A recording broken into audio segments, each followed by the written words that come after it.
కదలని ఓ శిలనే అయినా త్రుటిలో కరిగే కలనే అయినా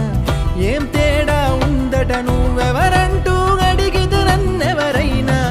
ఇల్లాగే కడదాకా ఓ ప్రశ్నే ఉంటానంటున్నా ఏదో ఒక బదులైనను చెరబొద్దు